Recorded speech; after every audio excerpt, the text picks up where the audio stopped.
Has vivido engañado toda tu vida. ADN, genes, genoma, puede que en tu cabeza sean lo mismo, pero la realidad es que de todo tu ADN, poco más del 1% son genes. Toda tu vida creyendo que todo el ADN son genes y resulta que tiene casi un 99% de algo que no sabes qué es ni qué hace.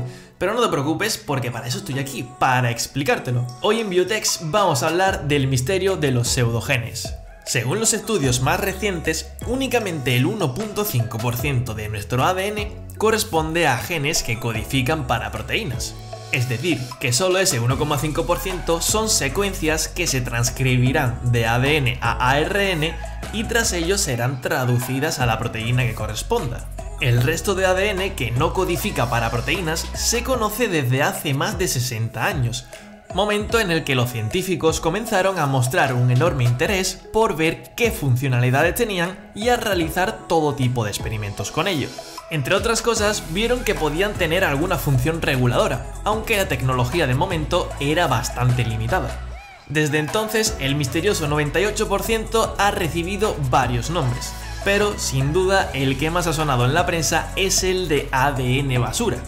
Y en efecto, ahora sabemos que parte de ese 98% es basura, ADN sin ninguna utilidad que simplemente ha permanecido con nosotros como meras secuelas evolutivas.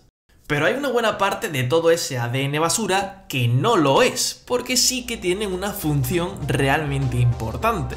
Actualmente conocemos muchas de las funciones que tienen estas secuencias, pero sí es cierto que muchas de ellas se han conocido hace poco y aún quedan muchas por saber qué funciones tienen, aún son una gran incógnita. Un buen ejemplo de ello son nada más y nada menos que los pseudogenes. Sin duda, estudiar los genes es algo interesante, pero estudiar el ADN basura y descubrir funciones desconocidas hasta ahora o estructuras inesperadas, como pueden ser los pseudogenes, los transposones o el ADN viral, lo es aún más. En el caso de los pseudogenes, sabemos que son como fósiles, secuencias que provienen de otros genes y que con el paso del tiempo o han perdido su actividad o bien la han cambiado radicalmente.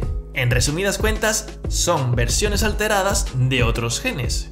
Y solo hace falta echarle un vistazo a nuestro genoma o al de cualquier otro organismo para darse cuenta de que está lleno de estos fósiles, de estas copias alteradas. Pero ¿qué sentido tiene que nuestro organismo acumule varias de estas copias defectuosas? Sabemos que una forma de que se produzcan estas duplicaciones es durante un fallo en el proceso de transcripción. En este proceso, el gen pasa su información de ADN a ARN, y aunque es raro, pueden ocurrir estos fallos que harían que en vez de seguir el proceso hasta producir la proteína correspondiente, ese ARN dé un paso atrás y vuelva a retrotranscribirse nuevamente a ADN, pasando a reintroducirse aleatoriamente en nuestro genoma. A este tipo de pseudogenes se les llama pseudogenes procesados, porque como habéis visto, su formación conlleva un proceso bastante elaborado. Sin embargo, esto no ocurre igual con los pseudogenes no procesados, los cuales en su día fueron genes que tras acumular diferentes mutaciones acabaron perdiendo su función, o bien sufrían una mutación puntual que les impedía transcribirse por completo, haciendo que dejaran de funcionar correctamente. Y a ver, que un gen pierda su función puede parecer muy grave, algo catastrófico, pero realmente si no está implicado en una función vital y te permite reproducirte, es más que probable que pase de generación en generación como si nada. Y un buen ejemplo de esto es el caso del gen GULO. GULO es el gen que codifica para una enzima que participa en la síntesis de la vitamina C. Y resulta que hace miles de años nuestros antepasados evolutivos la perdieron debido a una acumulación de mutaciones, pasando así de ser un gen funcional a un pseudogen. Un gen muerto que dejó de cumplir su función, de ahí que actualmente necesitemos tomar vitamina C en nuestra dieta. Sin embargo, hay ocasiones en las que un pseudogen no es un simple gen muerto. Existen pseudogenes que acaban teniendo funciones cruciales para la supervivencia, y sin ellos muchas de las especies animales actuales no existirían. Y esto, amigos míos, también nos incluye a nosotros. Y un ejemplo claro de esto es el caso de LIF6, un pseudogen que tras cientos de miles de años siendo inútil, acabó volviendo a la vida con una nueva función. En este caso permitía a los portadores del pseudogen crecer en tamaño y por tanto en número de células, sin tener por ello más probabilidades de desarrollar un cáncer. Y por ejemplo, es gracias a este gen que hoy existen los elefantes. LIF6 es el caso más sonado de un gen zombie, un gen muerto que con el tiempo acabó recobrando una importante función. Además de estos pseudogenes que vuelven a la vida recuperando funcionalidades nuevas, también se conocen otros pseudogenes que se transcriben parcialmente y en muy bajos niveles, bien porque hayan mantenido intactos ciertos elementos de su secuencia o bien porque hayan seguido acumulando ciertas mutaciones que se lo hayan permitido. Lo curioso es que aunque no se conocen la mayoría de las funciones que tienen estas medias transcripciones, que recordemos que es el paso de ADN a ARN, sí que se conocen algunas de ellas que son de vital importancia. Concretamente hablo de los ARN de interferencia, unas cortas secuencias de ARN que en ocasiones provienen de pseudogenes y que tienen la misión de regular la expresión de otros genes.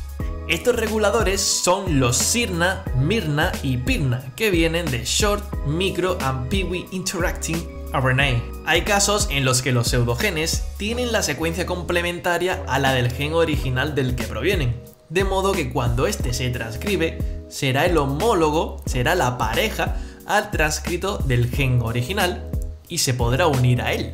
Pero si siempre nos han enseñado que el ARN no forma dobles cadenas, ¿cómo es que ahora sí? Pues precisamente lo que hace el ARN de interferencia es interferir, ya que uniéndose y formando esta pareja inhabilitará al transcrito y se iniciará un proceso para que sea eliminado. Y con este simple mecanismo se regula la expresión de ciertos genes, ya que al eliminarse el transcrito no pasará a proteína y los niveles de esa proteína no aumentarán. Sin ir más lejos, para mi proyecto de investigación del máster estuve desarrollando unas nanopartículas que iban enfocadas a detectar unos microARN, unos que concretamente cuando hay daño hepático se sobreexpresan, de tal manera que únicamente tomando una muestra del paciente y usando nuestras nanopartículas podríamos hacer el diagnóstico. Si estaban sobreexpresados y los niveles estaban elevados, era daño hepático, y si no, no.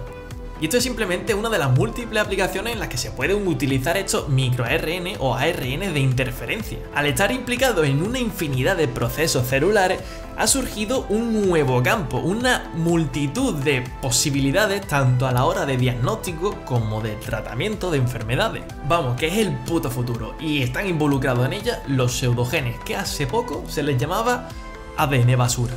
Amiga, date cuenta. A todo esto hay que sumarle que recientemente se han encontrado más de 140 pseudogenes que al parecer se transcriben por completo y llegan a producir una proteína funcional, pero no sabemos qué funciones cumplen. La realidad es que es un misterio, es una incógnita saber si estas proteínas cumplen una función que es relevante o no.